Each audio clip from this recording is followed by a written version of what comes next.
Proverbs 24, Phase 1. 1. Do not envy evil people or desire to be with them. This teaches attraction to wicked success is a trap. Proximity shapes appetite. 2. For their hearts plot violence, and their lips speak trouble. This means what looks like confidence or power is often rooted in destruction. 3. By wisdom a house is built, and through understanding it is established. This is saying lasting stability comes from wisdom, not force or speed. 4. Through knowledge its rooms are filled with rare and beautiful treasures. This teaches wisdom enriches life inwardly before it ever shows outwardly. A wise man is strong, and a man of knowledge grows in power. This means true strength is mental, moral, and spiritual, not merely physical. 6. For by wise guidance you wage your war, and victory comes through many counselors. This teaches isolation loses battles, counsel wins them. 7. Wisdom is too lofty for a fool. He does not open his mouth at the city gate. This means foolishness disqualifies a person from influence and leadership. 8. Whoever plots evil will be called a schemer. This teaches reputation, eventually reveals intention. 9. The schemes of folly are sin, and people detest a scoffer. This means mockery hardens the heart and alienates community. 10. If you faint in the day of adversity, your strength is small. This teaches pressure reveals the size of your inner foundation. 11. Rescue those being led away to death. Hold back those staggering toward slaughter. This means wisdom includes moral courage and intervention. 12. If you say, "But we knew nothing about this," does not he who weighs the heart perceive it? This teaches ignorance is not a defense when responsibility is present. 13. Eat honey, my son, for it is good. Honey from the comb is sweet to your taste. This is saying goodness is meant to be enjoyed, not rejected. 14. Know also that wisdom is like honey for you. If you find it, there is a future, and your hope will not be cut off. This teaches wisdom satisfies now and secures tomorrow. 15. Do not lie in wait like an outlaw against the home of the righteous. Do not ravage his dwelling place. This means attacking the righteous invites judgment. 16. For though the righteous fall 7 times, they rise again, but the wicked stumble when calamity strikes. This teaches resilience marks righteousness. Collapse marks wickedness. 17. Do not rejoice when your enemy falls, and do not let your heart be glad when he stumbles. This means vindictiveness corrupts wisdom. Or the Lord will see and disapprove and turn his wrath away from him. This teaches God resists pride even when it wears the mask of justice. 19. Do not fret because of evildoers or envy the wicked. This means comparison steals peace and distorts judgment. 20. For the evildoer has no future. The lamp of the wicked will be snuffed out. This teaches apparent success without righteousness is temporary. 21. Fear the Lord and the King, my son, and do not associate with rebels. This means order and authority are part of God's design. 22. For sudden destruction comes on them, and who knows what ruin they can bring. This teaches rebellion accelerates collapse. These also are sayings of the wise. Showing partiality in judgment is not good. This means justice must not bend to preference. Whoever says to the guilty, "You are innocent," will be cursed by peoples and denounced by nations.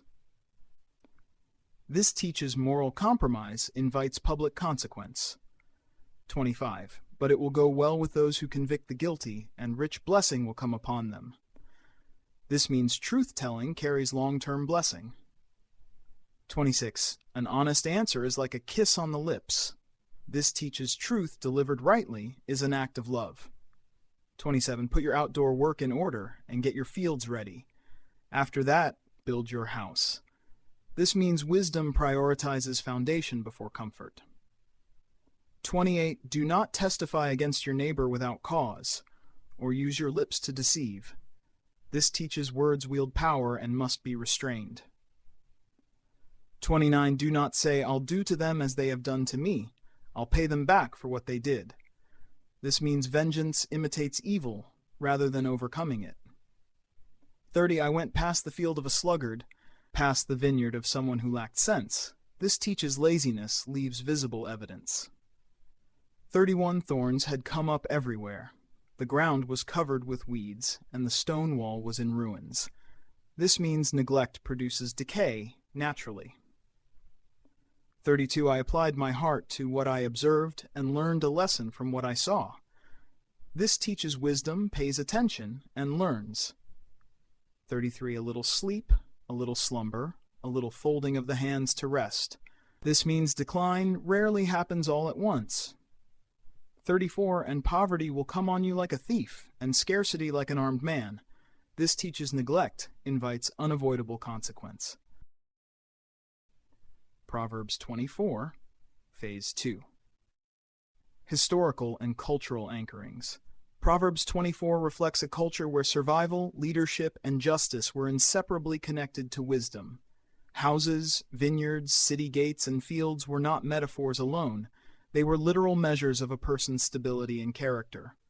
Warfare, legal judgments, and agriculture required foresight, counsel, and discipline. Community leaders were expected to uphold justice without partiality, while families depended on diligence and moral strength to endure hardship. Laziness, corruption, or rebellion did not merely harm individuals, they destabilized entire communities. Modern application. In the modern world, Proverbs 24 applies to decision-making under pressure, moral courage, and long-term responsibility. Building a house mirrors careers, families, ministries, and personal integrity.